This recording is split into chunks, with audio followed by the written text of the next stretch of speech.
Welcome. It's your boy Mike, and this is my Raptors Weekly podcast, and where I will talk some NBA and talk some Raptors. Make sure you like and subscribe. Make sure you follow on all platforms if you can. But this one, I think I only have one NBA talk.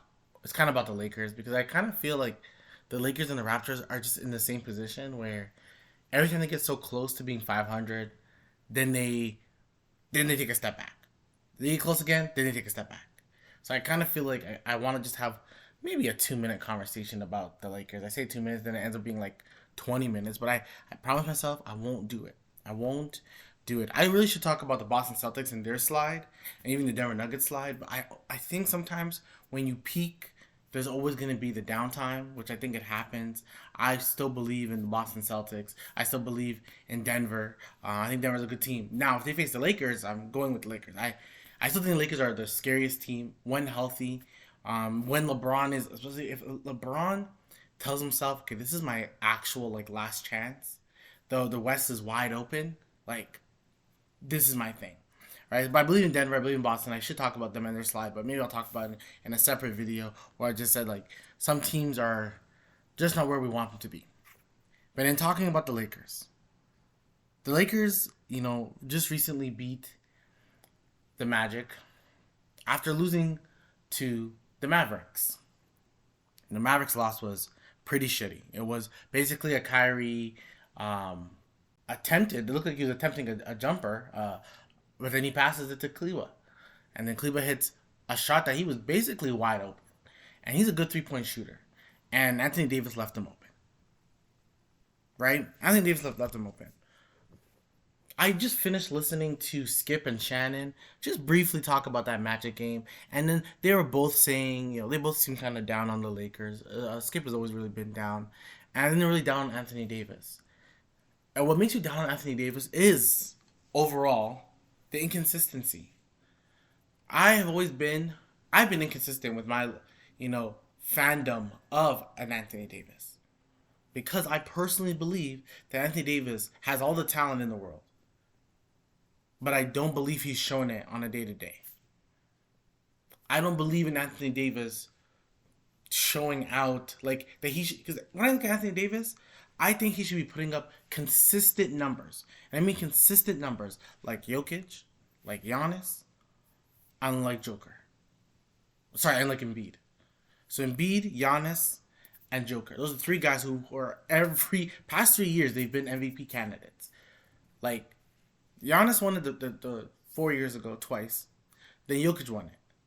Right? Twice. Embiid has been kind of hovering around there that whole time. I do think that people are going to give it to Embiid this year.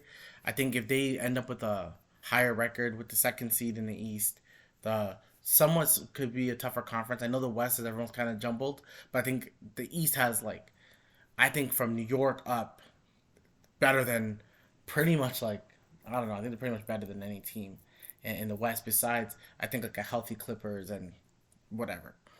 But my point is that these have been the best guys, best bigs, whatever. We keep trying to put Anthony Davis there. When Anthony Davis has a hot stretch, we're like, oh, he's the MVP candidate. This is top 5. He's top 5. Anthony Davis in some people's rankings is a top 10 player. Honestly, he's not. He's not. And the reason why I'm saying he's not, it's not because he doesn't have the talent to be. It's not because of any hate. It's that if he can't be consistent, then he's not top 10. All top 10 guys are consistent. I'm naming names, alright? I'm naming names. I don't know if I'm just gonna name some names, okay? Giannis, Jokic, Embiid, that's 3. That's been the 3. Luka, that's been the 4. Alright? John Morant is a top 10 player. So you gotta go Ja there. Kevin Durant is a top 10 player. You gotta put him there. Jason Tatum is a top 10 player. You gotta put him there. Right? Then there could be more arguments for other people, but no. LeBron is still a top 10 player. Much as people don't want to agree, he is. If you see the way Kawhi's playing, he's a top 10 player, right? Dame Lillard is a top 10 player. So I've just named 10 guys already, right? And I'm confident I'm missing somebody. I'm confident. This year, has Shea not been a top 10 player? I think Shea's been definitely top 10, right? So there's so much more guys. Like if I'm gonna just look at the standings. This is great podcasting, as I normally say, and I'm gonna think of some guys. I think I've almost named everyone. I would say I named everyone. I wouldn't put Devin Booker there. Some would say Steph is. Why not Steph? Is Steph not a top 10 player? Steph just won the Finals MVP. His team is absolutely trash away. Something I probably should make another podcast about or another video about that how awful they've been. But at the end of the day, like I named a bunch of guys, and then you still got the other guys that like who could be hovering around that top 15 range in Devin Booker, Paul George, Donovan Mitchell. You know, there's Jalen Brown, there is Pascal Siakam. And I get it. Anthony Davis is more talented than all these guys. I know that. But when I'm saying consistency, I don't see consistency. So Anthony Davis cannot be a top 10 player when there's no consistency. Now, I would understand if the Lakers were losing games because the overall team isn't good, right? And I think this team's actually so good. They just beat the Toronto Raptors just like the other day. So I think this team is actually really good, right? And they did beat Toronto Raptors without a good Anthony Davis game. Like, take that in. He didn't even have a good game. Man had like 12 points. He had 12 points. I was just, we're going to get to the Raptors. But I was just watching, the Raptors and Milwaukee game. And I'm thinking to myself, this is my opinion. I'm thinking Giannis did not stand out at all that game. I don't think he didn't stand out at all to me. He had a triple double and didn't miss a shot. And I don't think he had a great game. I don't think Giannis was like, wow, Giannis is really dominating this game. I think the Milwaukee Bucks are just a amazingly good team. I think they're really good. But the fact that this guy did not have, to me, from knowing Giannis and watching Giannis, he did not have this crazy game that you were like, wow, this guy's Giannis is MVP now. No, he didn't have that. He's had a triple double that had never missed a point. Like that's phenomenal.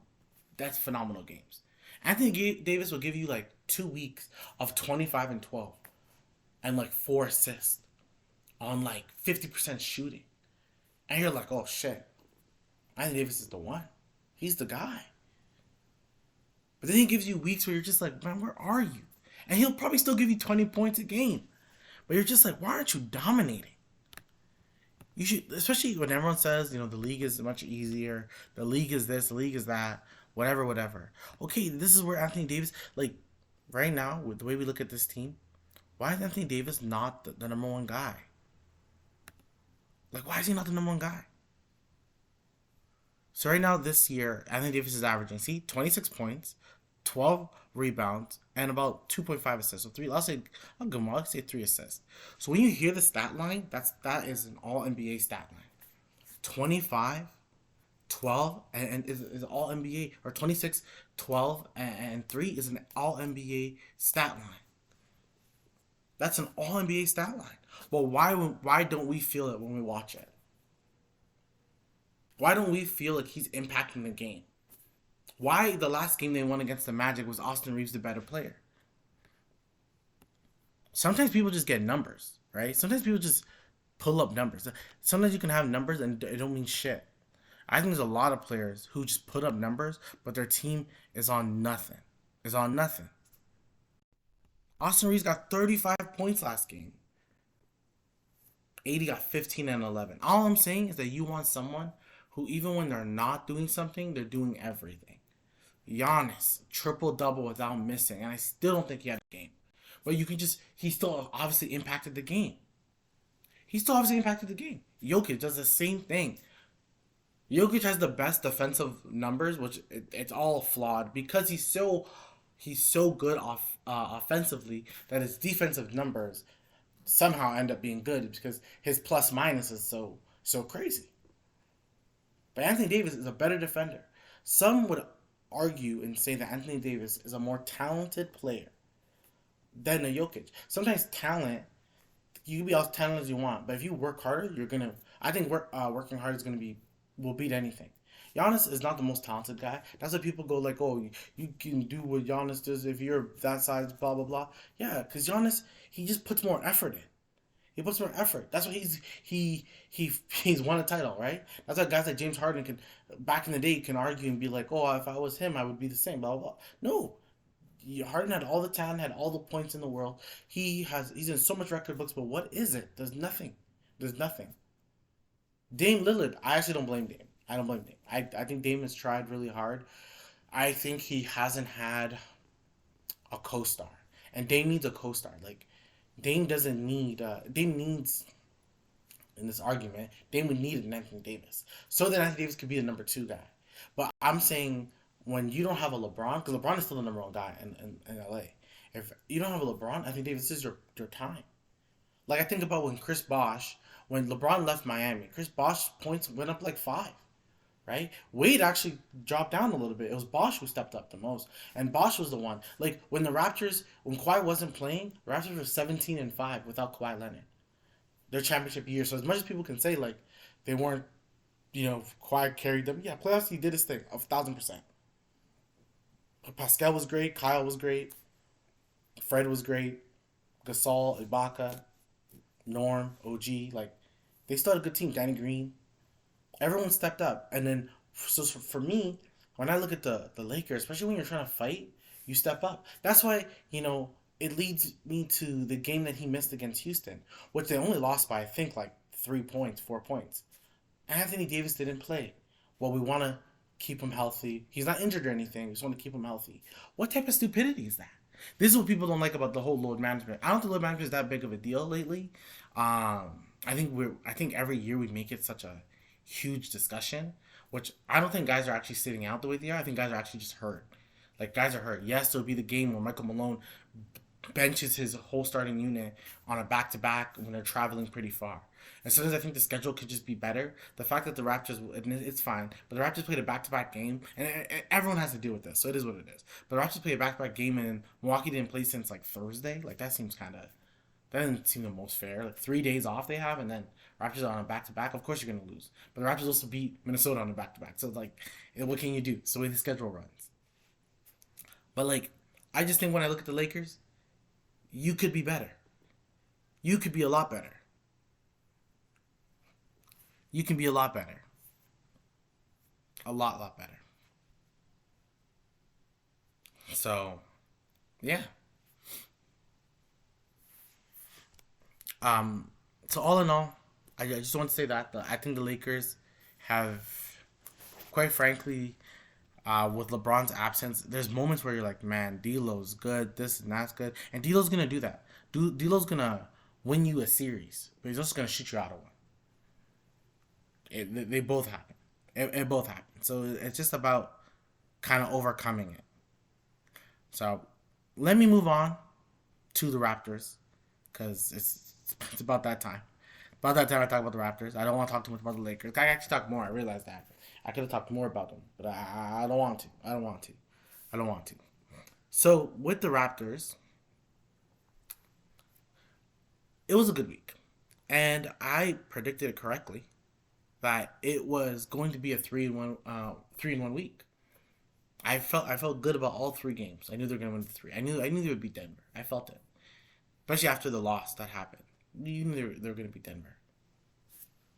You knew it. You definitely knew it. So,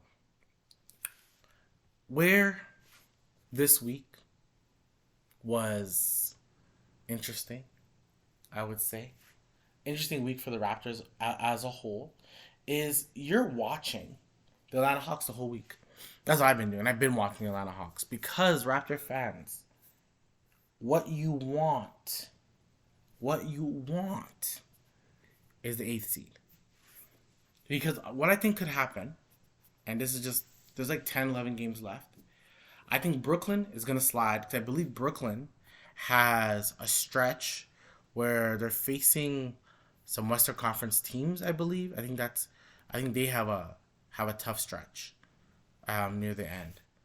So I'm gonna look at some team schedules where with Brooklyn, and why I talk about Brooklyn is because I believe Miami's gonna catch Brooklyn. So that's not the team that's like let Miami catch Brooklyn because I don't think you even want to face Miami in like this 7-8 matchup.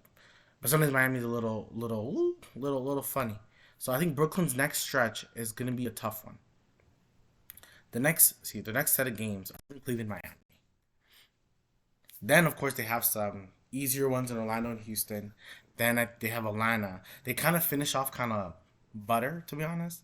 They do finish a little butter. They finish kind of like Detroit, Orlando, and Philly, and I believe that Philly one's gonna mean much. Where so they may go on a stretch right after. They may definitely go on a stretch. And see, they've lost 3 games in a row, right? They lost 3 games in a row, but I think they may lose like 6 in a row.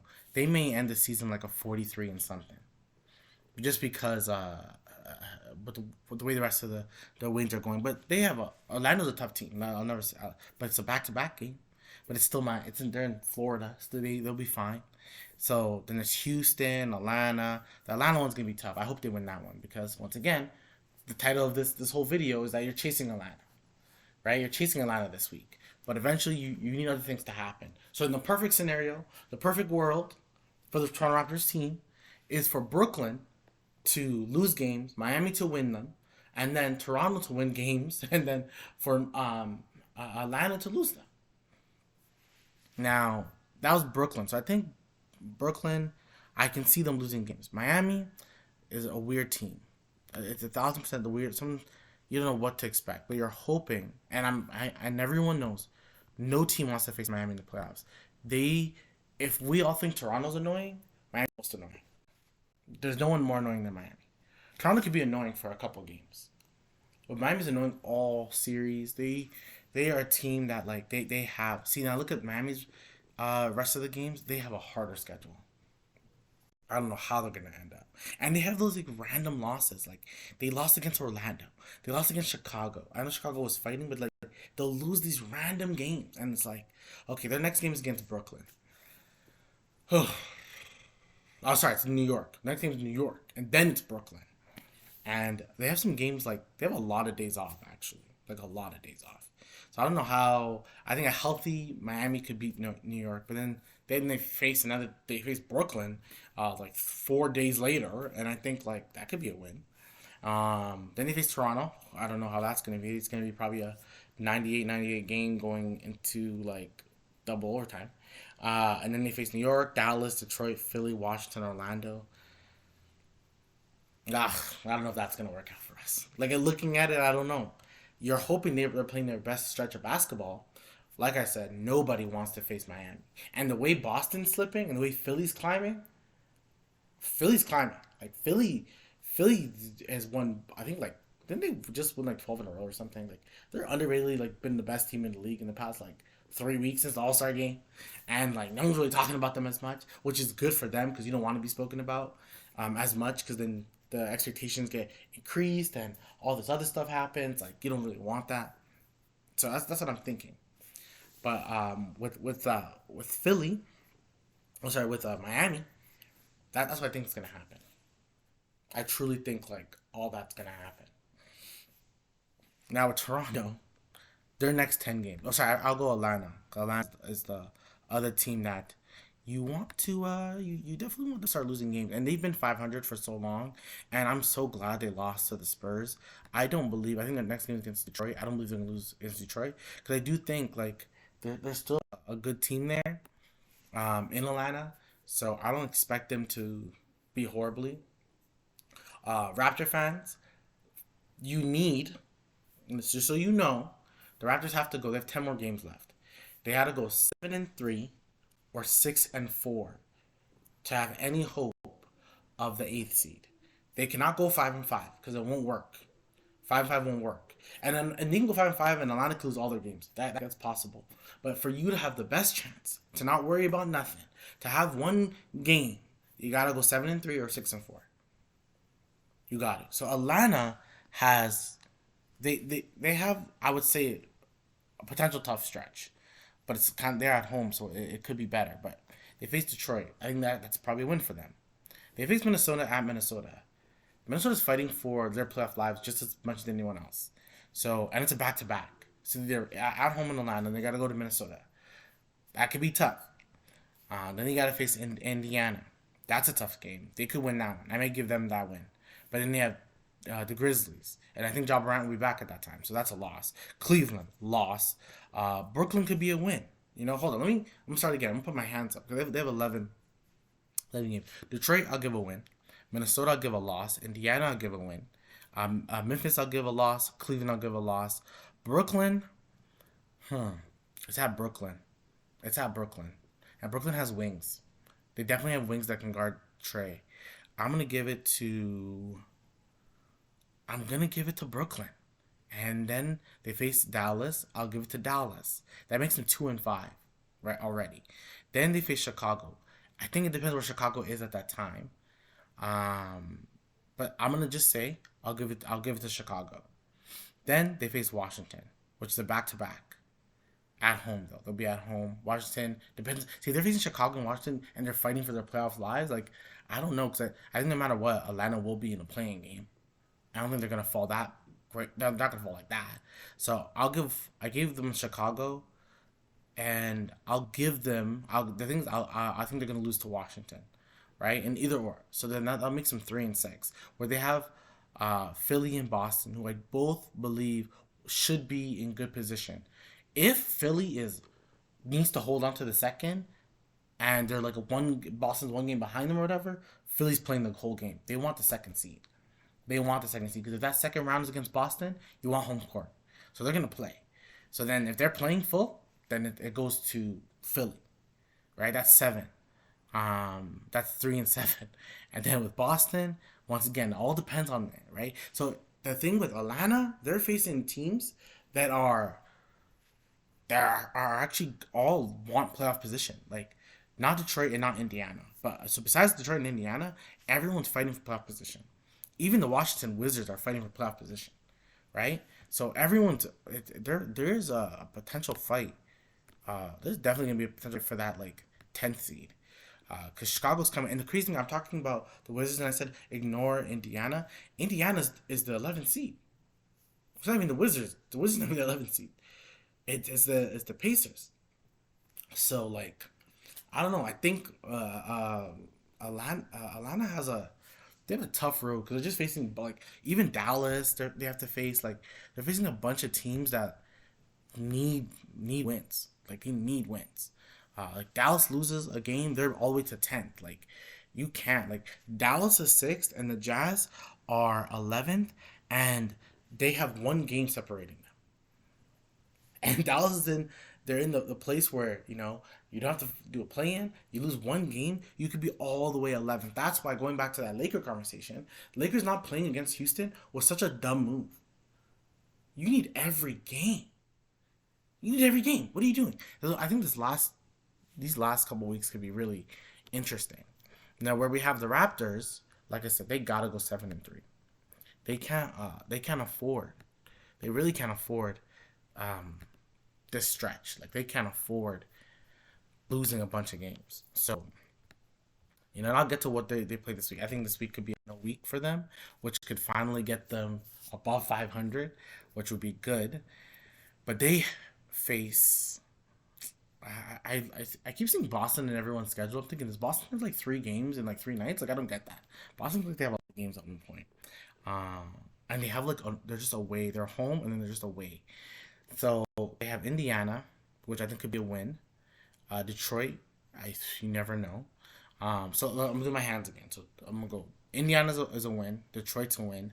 I think that Washington one is a win. I'll definitely give the Raptors a win there. Miami, I'm gonna give them a loss. I'm just gonna say it. Let's just say a loss. Philly. The thing is with the Philly game, the Miami they play on Tuesday, Philly play on Friday. Like that's a lot of games a lot of days that you have rest. And so I may give it to Toronto for that game. Charlotte, I'll give Toronto. Charlotte, sorry, I'm gonna go Indiana, Detroit, Washington. Let's go Miami loss. Let's go Philly win. Let's go Charlotte win. Let's go another Charlotte win. And then they face. See, once they hit that 6, then they have Boston, Milwaukee. Then they can almost just be. They can go 1-2. That whole Milwaukee has the first seed locked pretty much. They have the first seed locked. So I think Toronto can win that last Milwaukee one, and then they're okay. right? The games that they like, honestly, they can lose against Miami, Philly, and one Boston, and then even if you say they lose to Washington, that's fine. So if they can get to Indiana, Detroit, Charlotte, Charlotte, it's really crucial. That Charlotte, you win that Charlotte, you win at least the Indiana and Detroit. Then you just got to win that or one against Boston, and then you're good. Just 6-4. I just said the line can go 3-7, but I'm not saying it for my own wants. I'm saying because they have to face hard teams. They just lost to the Spurs. I mind the Spurs are like a fun, hardworking team. They just lost to the Spurs. So if you're losing to the Spurs, like when you're facing Miami, I mean, when you're facing Miami or Washington and it could be Washington, but when you're facing Miami or Dallas, like, right, these are like teams are trying to make it, you know? So I don't know. So the Raptors, it's a constant chase. Like you're chasing. I just went through like four teams schedules, and I'm saying this is what you're hoping for. This is not guaranteed. There's no guaranteed. There's no guaranteed for nothing at all. So your whole goal is that you make something come out of this week. You make something come out of this week. Let me actually talk about this past week. I liked it. I liked it. The Denver game was good. The Denver game was good. Denver, like I said, Denver is on like a slippery slope, but it was a good game. I think. I don't believe Pascal. I think Pascal's Oklahoma City game was a game he kind of came back, but Fred has been actually pretty good. Fred has been very good. Oklahoma City, that was a good win. Minnesota was a good win. And then Milwaukee was honestly, they played hard. I tweeted out that like if Raptor fans thought they were gonna beat the number one team in the league, the team that everyone predicted to win the title, like come on, you were never gonna win that game. Respectfully, you were never winning that game. Like thank you for thinking it, but you were never going to do it. That's a tough, like very very tough, a game to win. After playing a back to back at home, then you're going to Milwaukee. Yes, you have charter jets or whatever, but Milwaukee had like 3 days off. You were never winning the game. That's a scheduled loss. Like there's a prediction of what scheduled losses are, and that was in it. That was a scheduled loss. Doesn't matter if the Raptors could have been on a 15-game winning streak. That loss could have been there, right? These are scheduled losses. It happens. It definitely happens. Like, but it was a good week. 3-1 is very good. After like losing three in a row, like that, you needed those 3 wins. You needed them. And honestly, they've played well for the longest time. Like yes, there's some losses here and there, and blah, but they've been playing well honestly since the beginning of the year. They really have. They've played tough since they got Pirtle. The defense is much better. The one thing that I think we want to work on a little bit, the one thing that, kind of going past this week and how this past week has happened, I think the one thing we have to focus on is our lineups. And even before I even get to the lineups, Gary and Pascal have had really good games, right? I think some people may argue that Pascal didn't have a good game last game, but he's still like average. Like he didn't score 20 points, but even in a loss, the man I think gave you 13 points. I think he gave like 13, 12, and 7. Yeah, 13, 12, and 7. 2 steals. Like he still gave you a pretty good game. Sometimes you don't have to. If you see a Pearl has 20, if Fred has 23, and then OG has 22, Scotty was hurt. Scotty did leave her, so that's something we have to monitor. Gary gave you 18. Like this is one of those games. Like maybe Pascal's best job is to be a distributor, especially when they're like double teaming. Everything's in the post. Like they're getting 2 guys, just like how Giannis is. Sometimes you play. That's why I didn't think Giannis had this crazy game, but Giannis had a triple double because they were doubling him. Right? That's what happens. That's what happened when. But did they probably need? Of course, they lost by 7. Did they need Pascal to score 20 points? Yeah, Pascal's 5 of 14, like 1 of 5. And I think there was like a stretch where he shot 1 3, he missed it, and then I think they got the rebound. He got it. I think it was Fred who got the rebound. Passed it back to Pascal, and Pascal hit like a trailing 3 kind of thing, and like, no, Pascal, get that ball. Go into the basket. You're going to get fouled, and if you don't, you gotta get these refs' attention. Be like, hey, let's go. Like I'm dying out here, right? So I think in that fourth quarter, they really needed him. I think They really needed it. Now, the one thing that I'm gonna criticize, sorry, and then Gary's had a good game, so both of them have been pretty good. Both of them, I think, have been pretty good. Now, the one thing I'm going to criticize is the lineups. I'm not a fan of how the lineup. I think the lineup. I think the 2 games prior worked, or just a game prior. Um, Pascal or Fred need to be on the court at all times. This whole OG and bench, or OG and Barnes and bench. I think I said the same thing last week's podcast. This not working. It's not working at all. At all, it's not working. So that needs to stop. And I'm not a coach. No one is. We all just sometimes stop acting like we are the coach and we know what the hell we're talking about. But I think we all can agree, and I think even Nick Nurse would agree. He needs Fred on the court at all times or Pascal. He needs someone who can initiate offense at a high level. Not just initiate offense. I think OG can initiate. I think Gary can initiate. I think Scotty can initiate. We need someone to initiate offense at a high level. The way I see the lineup, not I'm playing coach right now. Even though I just said we should stop doing that shit, I'm gonna do it because the biggest cliche is saying I'm not gonna do it, and then you end up doing it. You're a starting unit, whatever. Of course, everything depends on the game and depends on who you're playing. And shout out to Precious. Shout out to Precious for coming out in Milwaukee's game. And honestly, he did well. Man, like, he hasn't played at all. He hasn't played. And he got benched. And he came into this game and did well. He really did well because when you're facing Giannis, you need Precious because you need constant wing defenders against Giannis. You do. And that was a foul. It was clearly a clear as day offensive foul, but they rewarded it back to Milwaukee. But it was clear as day an offensive foul. Um, but in saying all that, like you need, it was good. I thought it was uh, a good lineup change. I think the 4 guys who played are the ones off the bench are the ones who are gonna play. I see people talking about Will Barton. I see people are like, "Oh, Will Barton hasn't been good. He was 0 of 6 last game. I think someone said he was like 4 of 20 through since being a Raptor, whatever, whatever." Here's my thing: he's a veteran. I think he'll pick it back up. I'm not benching Will Barton because, arguably speaking, I trust him more than I trust any of the younger guys. And I get it. Doughton has been good, and I see all that. But I'm thinking when it comes to the playoffs, what we need down the stretch, I'd rather have a Will Barton who is not really going to turn the ball over like that. Um, will make mistakes, and he didn't shoot well, but I think he will shoot better. I think I think like sometimes we don't got to be so quick to like cut someone's cord. And I know we're in the stretch run, but like I'm okay if we just like put the trust in Will Barton and be like, hey, like you haven't been playing well, but I trust that you will play well. Like I trust that you're gonna give us a good solid 15 minutes a game. Like I trust it, and I trust it. I would like to see Thad get some minutes.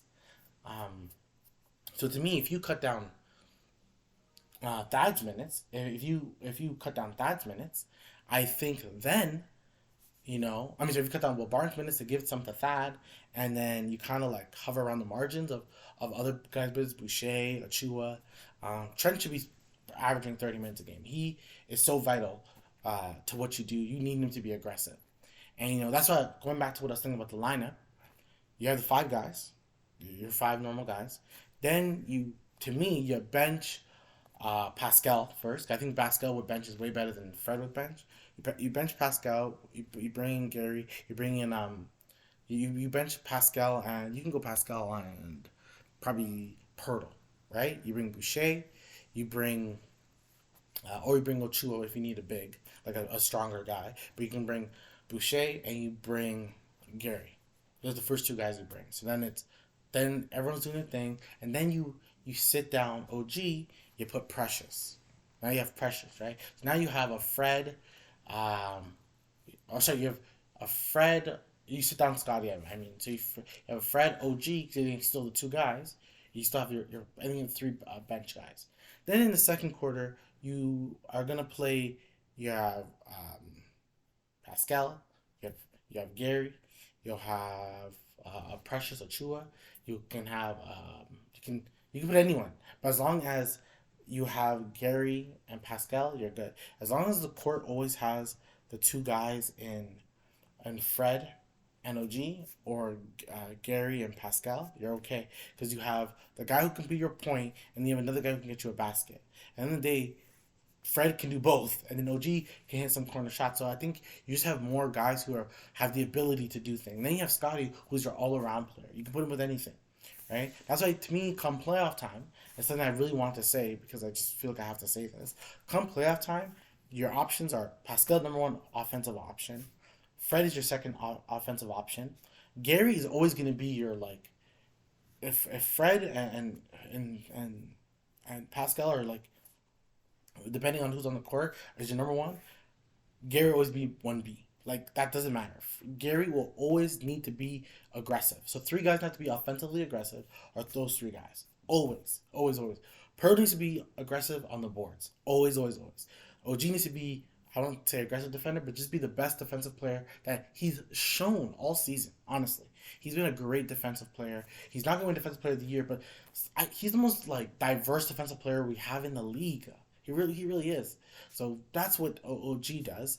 And then you have Scotty. To me, is a person who should be giving you 17, 8, and 8. That's just Scotty's lines, right? To me, Fred had 11 assists because it's so easy to just pass it to Pirtle, who honestly has had like Pirtle has been really good for the Raptors. He really has. The man still gave you 20 and 6, but it's because like it's hard. Brook Lopez he gets a lot of rebounds. Brook Lopez does, but I think like those easy shots, Pirtle gives you like 10 assists a game. I don't know. I maybe the Raptors assist levels haven't increased, but I just think like when you have him there, when you have a Pirtle, it's just good. Like he gives you so much easy baskets, like incredibly amount of easy baskets. Um, yeah. So to me, that's what Pirtle does. Like G defense. So offensively, you have three guys. Defensively, everyone. But with Pirtle, OG, Scotty being the main, Scotty has to be your energy. He has to be the energy guy who every dunk he hits it has to have a yell. He has to scream. Every shot he makes has to be impactful. His corner threes are actually good. Like he has to hit all those. Like Scotty has to be your all around like player because that's what I think his future is. I think Scotty isn't your number one option. He may be your number three option unless he gets becomes a bully like the way Giannis is, right? But sometimes when a game is down to the crunch, who has the ball in their hands? It's Drew Holiday and it's Chris Middleton. But still, Giannis is a threat, and that's the whole point is to be the threat, right? He's the threat because you don't want him to have the ball because you're gonna have to follow him. And come playoff time, Giannis is not gonna miss like two in a row like that. He's gonna come crunch time, he's gonna score. He's definitely gonna score. So when I look at this lineup, I'm like, okay, this lineup is good, but we can see like I think like no matter what playoff time, you're going probably 8 9 guys deep. The three guys off the bench are gonna be a Precious. It's gonna be a Boucher. It's gonna be a Gary Trent. As long as Precious plays within himself. Precious play like when it comes down to it, Precious needs to play within himself. If he doesn't, then that's the problem. Where I would like to see Thad Young play is because I think Thad is just so smart. I think that is so smart. I think is of course defensively he could be a liability nowadays, and then that is the best when he's around the good players because they're just smarter. They know what to do. The guys are gonna move and switch. That's why I even think like come playoff time, if you somehow can manage with that coming off the bench as your backup center, and you put Precious at the wing, and then you even have a power forward as a Boucher. Like Precious is your small forward back, like your backup small forward. Like that's fine. Like that's fine. That's how I truly see it. Like you look at the Milwaukee Bucks, they their bench all played 20 minutes, right? I've said Pat only played 18, but they all like stepped up. But technically, they don't have a backup big because the backup bigs are Giannis and Bobby Portis. So the Toronto backup bigs can honestly be a Scotty or OG plus a Thad Young, and then you still have Boucher, you still have Precious, so you're still pretty big.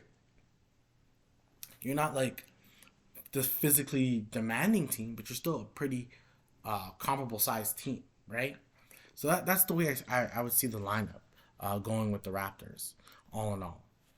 But that's all I wanted to talk about. I think I've chimed on this week. This week, let's go who the Raptors play. I know that, like I said, I think it's Detroit, Indiana, Washington. Let me just verify that. I moved it from the page. But yeah, it's Indiana first, and then they face Indiana on Wednesday. Friday's Detroit, and Sunday's Washington. That to me, that should be a 3-0 week. Indiana's going to be tough, but they're at home, so it shouldn't be too crazy. Detroit, once again, you're at home, shouldn't be too crazy. And then, but shout out to Wiseman. Wiseman's been, hey, hey, he's been good. Let's give it up to him. He's good.